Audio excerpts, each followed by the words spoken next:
Assalamualaikum warahmatullahi wabarakatuh. Waalaikumsalam warahmatullahi wabarakatuh. Bagaimana kabarnya anak ibu? Alhamdulillah luar biasa, tetap semangat Allah. Bagaimana, sudah siap untuk melaksanakan pelajaran agama kita hari ini? Siap. Sudah. Lihat dulu kebersihan di sekitarnya. Jika ada sampah silakan diambil dulu. Ambil dulu.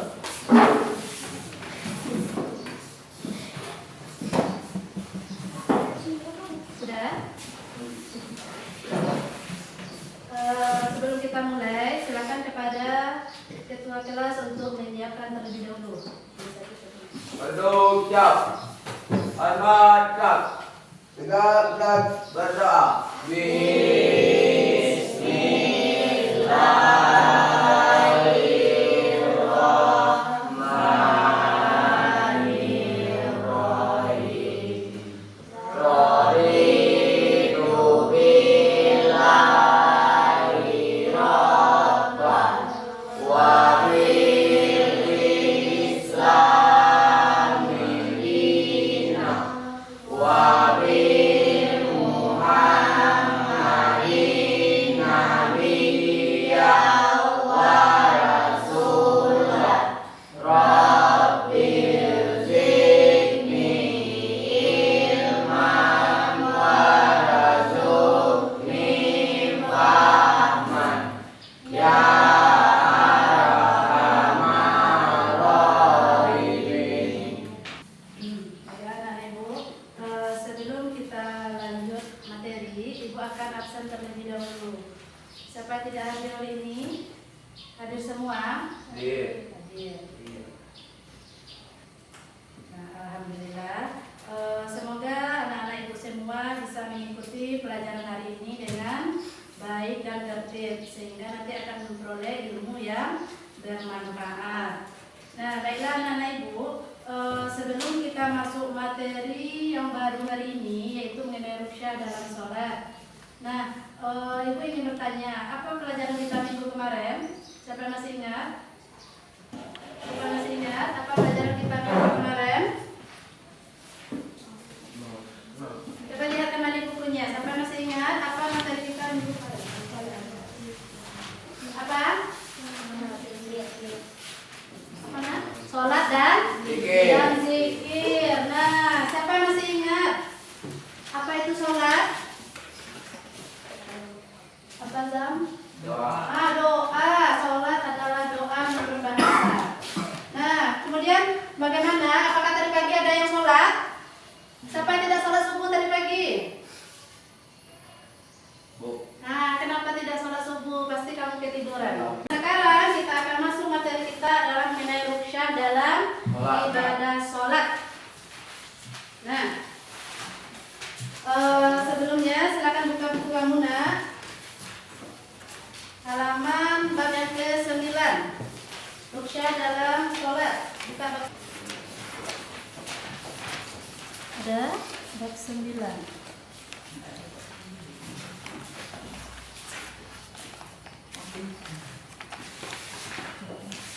Nah, bab 9.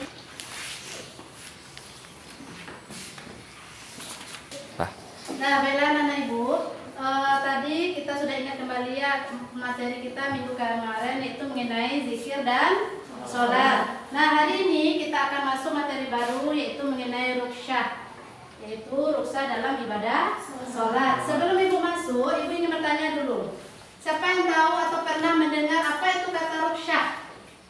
Apa artinya ruqyah? Pernah mendengar?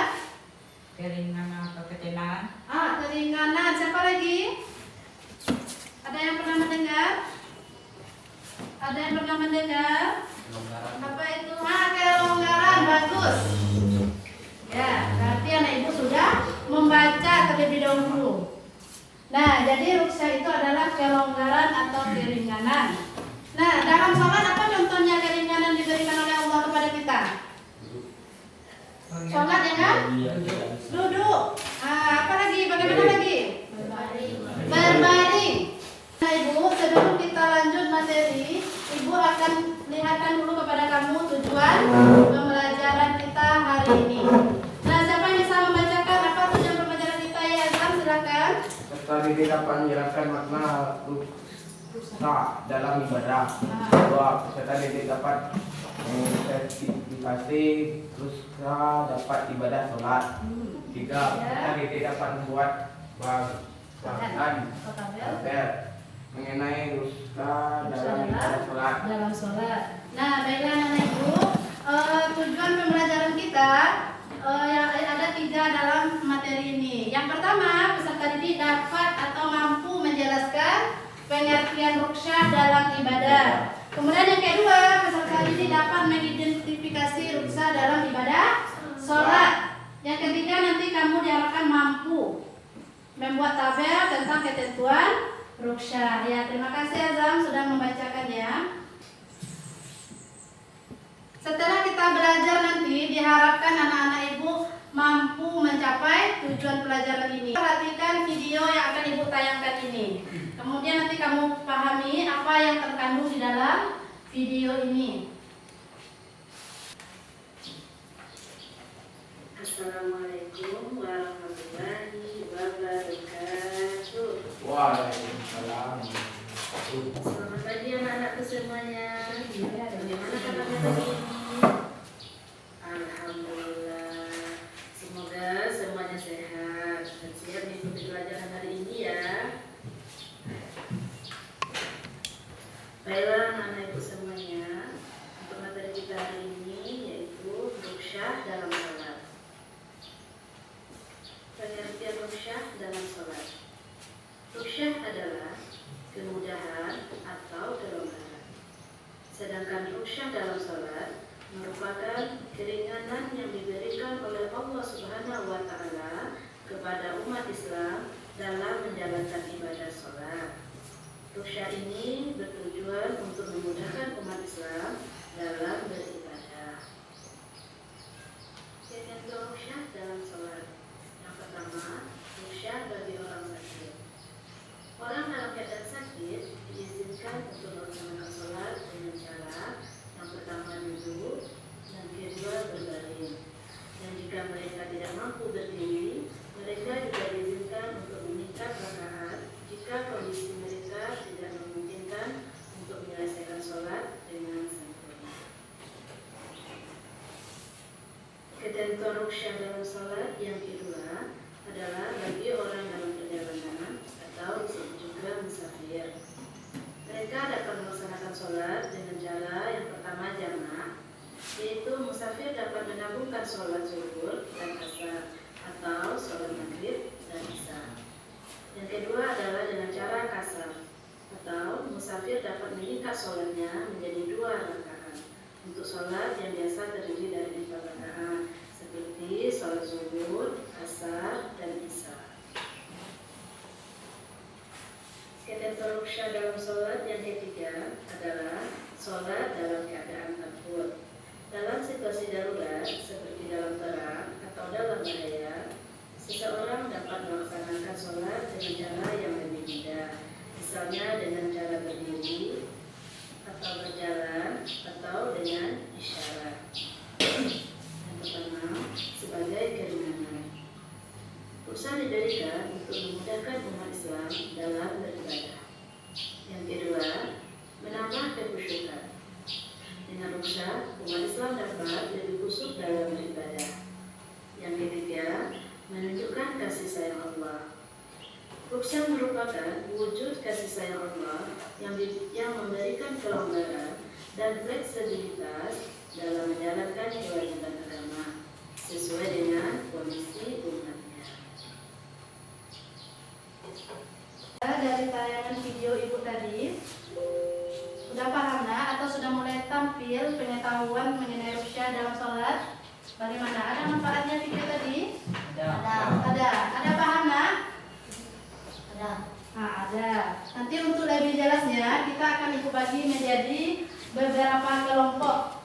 Nah, nanti kamu akan diskusikan di dalam kelompok kamu nak. Nah, ibu perhatikan kertas yang ada di tangan ibu. Nah, di sini ada beberapa kertas. Nanti akan kamu tempelkan di kertas yang telah Ibu sediakan berkelompok. Ini namanya cardstock atau kertas kecil. Ya. Jadi nanti kamu tempelkan kertas-kertas ini sesuai dengan tugas kelompok masing-masing. Nah, sebelum kita mulai Ibu akan jelaskan. Nanti kelompok 1 ini akan membahas mengenai pengertian ruksha dan dalilnya. Nanti silakan kamu tempelkan potongan-potongan kertas ini sesuai dengan kalimat yang betul mengenai pengertian dan dalil ruksha. Anak Ibu? Paham? Silakan anak-anak Ibu duduk per kelompok. Ya. Kelompok 1 nantinya duduknya di sini, kelompok 2 di sini, kelompok 3 di belakang, dan kelompok 4 di belakang kelompok.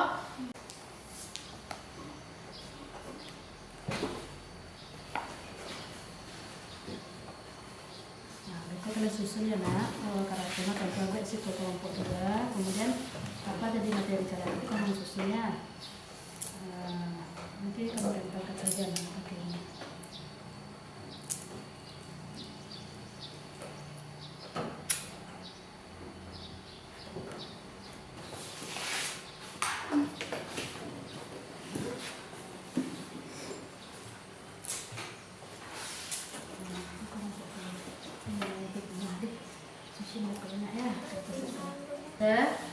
Silakan anak-anak Ibu buka buku paketnya, buka buku penunjang, kemudian kamu cocokkan nanti potongan-potongan kertas yang sudah Ibu bagikan. Apabila nanti kelompok 1 mengenai pengertian dan dalil, kamu cocokkan nak potongan-potongan kertas tersebut. Kelompok 2, 3 juga seperti itu.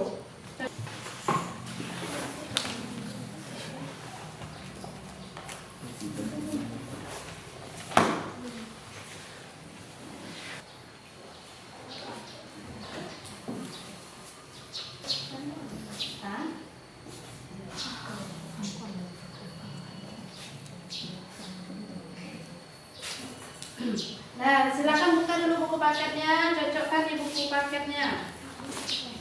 Kira-kira apa yang cocok untuk potongan ayat ini?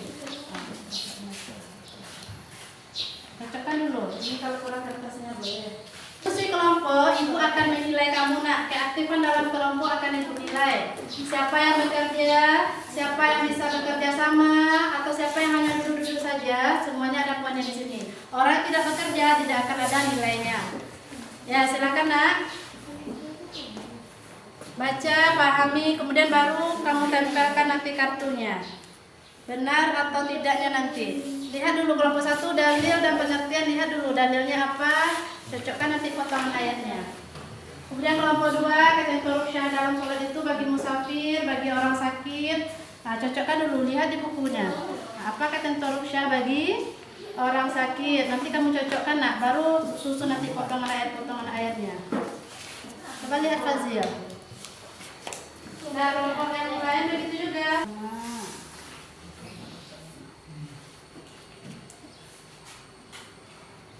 Nah, cocokkan dulu.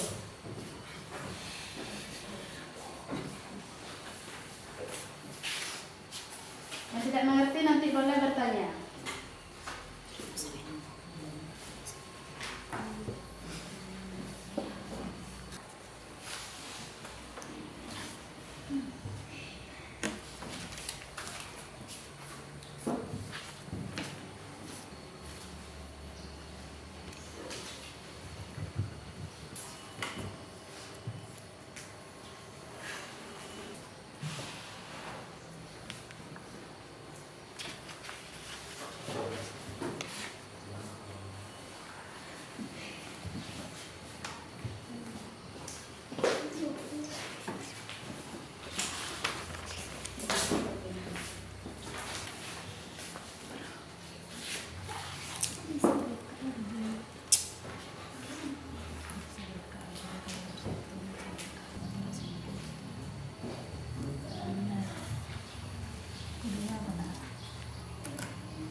Sudah ada yang selesai? Bagus, ini hasilnya sudah bagus. Nanti akan kita presentasikan. Nah, pilih nanti siapa yang akan membacakannya, siapa ketuanya nantinya. Sebelum kita tampilkan, cocokkan dulu nak. Kira-kira udah betul atau belum? Nanti akan dinilai oleh kelompok lain hasil kerja dari kelompok kalian nak. Bisa?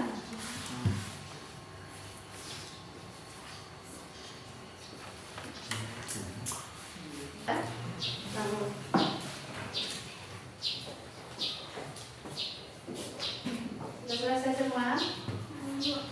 Nah, kalau sudah selesai, kamu tentukan nanti siapa yang akan membacakan hasil diskusi kelompoknya. Nah, nanti akan ditampilkan ke depan.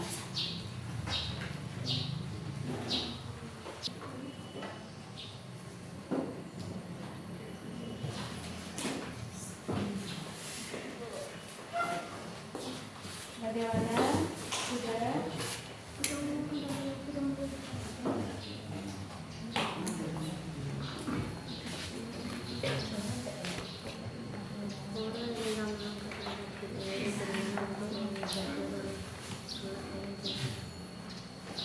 Sudah? Nah, bagaimana? Sudah bisa kita tampilkan? Sudah selesai?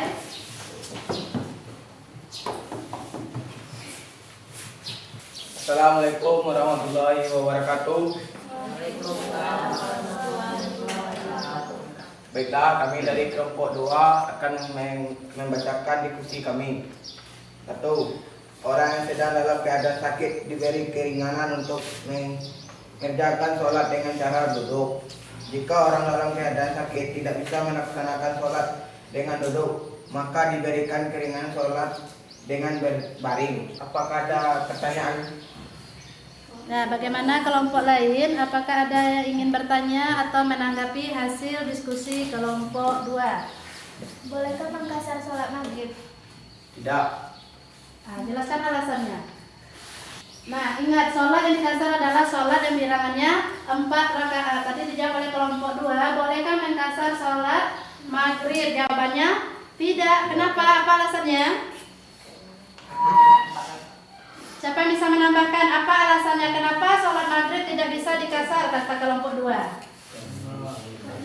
Karena bisa dikasar hanya jumlah rakaatnya 4. Ah, bagus. Karena yang dikasar hanya bilangan rakaat, sholatnya 4. Kalau sholat maghrib 3 rakaat berarti tidak boleh dikasar. Apalagi nanti ingat yang dikasar hanya bilangan sholatnya yang 4 rakaat. Nah, terima kasih kepada kelompok 2. Silakan ditutup. Demikianlah hasil diskusi kami. Assalamualaikum warahmatullahi wabarakatuh. Waalaikumsalam warahmatullahi wabarakatuh. Assalamualaikum warahmatullahi wabarakatuh. Waalaikumsalam warahmatullahi wabarakatuh. Kami dari kelompok 3 akan membacakan hasil diskusi kami. Hikmah Rusia dalam sholat. 1. Kemudahan bagi yang dalam kondisi sulit. Rusia diberikan agar seseorang yang sedang dalam kondisi yang tidak memungkinkan untuk melaksanakan sholat dengan sempurna, misalnya dalam perjalanan, sakit atau keadaan darurat lainnya, tetap dapat menjalankan ibadah. 2. Fleksibilitas dalam ibadah. Adanya Rusia, umat Islam dapat melaksanakan sholat meski tidak dapat melaksanakan seluruh rukun atau syaratnya seperti biasanya. Misalnya dengan sholat dalam keadaan duduk atau berbaring ketika sakit. 4. Inilah hasil dari diskusi kami. Adakah yang mau bertanya? Demikianlah hasil diskusi kami. Kami mengucapkan Assalamualaikum warahmatullahi wabarakatuh. Waalaikumsalam. Terima kasih atas kerjasamanya dan alhamdulillah hasil diskusinya tampil dengan bagus. Nah, jika nanti masih ada pertanyaan mengenai rukyah dalam sholat, silakan tanyakan sama Ibu. Nah, apakah masih ada yang ingin bertanya atau sudah paham mengenai ketentuan rukyah tadi dalam sholat bagi orang sakit? Nah, bagi orang sakit, rukyahnya atau keringanan diberikan Allah apa yang pertama? Duduk. Boleh sholat dengan duduk. Nah, bagi nanti anak-anak Ibu jika sakit tidak bisa berdiri, maka boleh laksanakan sholat dengan duduk sesuai dengan ketentuan syariat. Nah, seandainya masih sakitnya parah, tidak bisa duduk, Bu, bagaimana lagi sholatnya? Berbaring. Dengan berbaring. Sambil tiduran kita tetap melaksanakan sholat dengan ketentuan syariat. Allah itu tidak ada memberatkan hambanya. Dia memberikan keringanan, asalkan keringanan ini sesuai dengan ketentuan. Jangan nanti kamu sehat, tapi kamu malas bangun, Bu, sholat sambil tidur saja. Berarti itu menyalahi aturan, tidak boleh ya nak ya. Selagi kita sehat, maka kita harus sholat dengan aturan yang berlaku. Nah, kemudian yang kedua tadi diberikan keringanan dalam sholat, itu bagi orang yang dalam perjalanan. Apa contohnya? Kemana kita dalam perjalanan? Ya, dalam perjalanan kita diberi keringanan tadi berupa sholat dengan cara bagaimana? Menjama, ada mengkasar atau meringkas. Kalau jamak artinya menggabung sholat. Nah, sholat apa yang boleh digabung? Zuhur dengan asar. Kemudian sholat maghrib gabung dengan isya. Nah, boleh kita gabungnya di awal. Contohnya sholat zuhur dan asar dikerjakan di waktu zuhur. Atau boleh menggabungnya di waktu akhir. Sholat zuhur dan asar dikerjakan di waktu asar. Nah, perjalanan bagaimana yang boleh mendapat keringanan? Yang bagaimana perjalanannya, dekat atau jauh? Jauh. Yang jauh ya nak ya. Kalau kamu nanti pulang sekolah malas sholat zuhur di sekolah, Bu, awak jamaknya lah sholat zuhur biasa di rumah beko, Bu. Atau saya jamak saja nanti sholat saya, Bu, zuhur dan asar di rumah. Ketika waktu asar malas di sekolah, Bu, boleh? Tidak, kenapa rumah kita dekat nak di sini? Jadi yang mendapat keringanan dalam perjalanan itu bagi orang yang perjalanan jauh. Contohnya anak-anak ibu berangkat dari sini ke Padang atau ke Jakarta dengan bus. Kita kan susah berhenti kalau dengan mobil umum. Nah, ketika waktu zuhur kebetulan bus ini berhenti, boleh kita lakukan sholat zuhur dan asar di jamak. Jamaknya di waktu zuhur. Nah, nanti di asar kita tidak sholat lagi karena tadi sudah dijamak di zuhur. Sholat yang bilang rakaatnya 4, yaitu sholat zuhur, asar, dan isya. Boleh kita kasar, yaitu 4 rakaat menjadi 2 rakaat tergantung niat kita nanti. Ya, kemudian apa lagi tadi mengenai hikmah ruqyah? Apa tadi hikmahnya? Kemudahan dalam melaksanakan ibadah. Nanti ada lagi bukti kasih sayang. Ibu akan berikan satu materi mengenai pembelajaran kita juga. Ini dalam bentuk PowerPoint. Nah, silakan perhatikan PowerPoint ini. Nanti ibu akan berikan kamu tugas berupa lembar kerja peserta didik. Nanti akan kamu jawab di sana pertanyaan ibu. Nah, ini ruqyah dalam sholat, yaitu kemudahan dalam ibadah. Ini ada ketentuan ruqyah, kondisi tertentu, niat dan syaratnya. Silakan kamu pahami. Sekarang ibu akan membagikan LKPD ini kepada kamu. Silakan kamu tulis di sini. Ada soalnya, kemudian nanti kamu tuliskan jawabannya.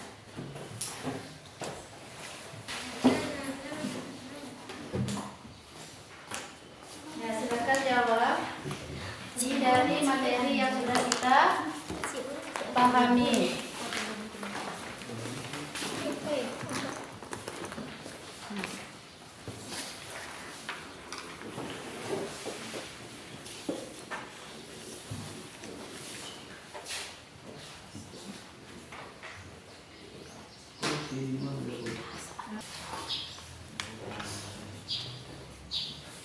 Ya, isikan di sini. Sudah selesai, ada ibu? Sudah, ibu kumpulkan ya dan akan ibu nilai terlebih dahulu.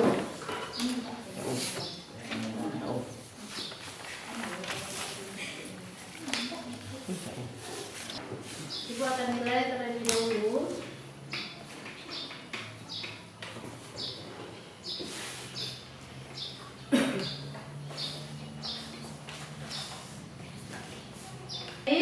Anak-anak ibu yang sudah tuntas, ini nanti akan ibu bagikan. Bagi yang sudah tuntas, diharapkan nanti di rumah kamu mencari lagi tambahan materi kita mengenai ruqyah dalam sholat. Silakan nanti kamu cari di Google atau kamu cari dari buku pendukung lainnya. Boleh kamu lihat nanti di perpustakaan.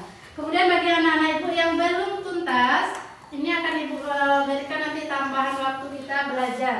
Kita ulang kembali materi kita mengenai ruksya dalam ibadah sholat. Nanti kamu akan belajar kembali bersama ibu dan kita akan memberikan tugas kembali untuk yang belum tuntas. Nanti waktunya akan ibu tentukan dan akan ibu sampaikan kepada kamu. Sampai di sini masih ada yang ingin bertanya? Ya. Kalau tidak ibu yang akan bertanya. Siapa yang bisa menyimpulkan apa materi kita hari ini? Tadi apa pengertian ruksya? Keringanan, apa lagi? Kelonggaran. Kelonggaran. Nah, jadi ruksya itu menurut bahasa adalah keringanan atau kelonggaran. Nah, ruksya dalam ibadah sholat adalah kelonggaran atau kemudahan yang diberikan Allah kepada umatnya dalam melaksanakan ibadah sholat. Kemudian, ibu harapkan setelah ini apa yang akan kita tuju tadi dalam pembelajaran ini tercapai. Yang pertama tadi apa? Kamu mampu menyebutkan atau menjelaskan pengertian ruksya dengan benar. Kemudian kedua tadi ketentuan ruksya. Ketiga membuat tabel. Nah ini sudah kamu kerjakan semuanya. Nah ibu berharap pembelajaran ini memberikan manfaat yang besar bagi kamu dan bagi ibu. Amin, amin ya rabbal alamin. Nah kemudian silakan di rumah kamu baca lagi materi kita berikutnya mengenai ruksya dalam puasa. Jadi minggu depan kita akan masuk lagi mengenai keringanan dalam ibadah puasa. Bu, mungkin demikianlah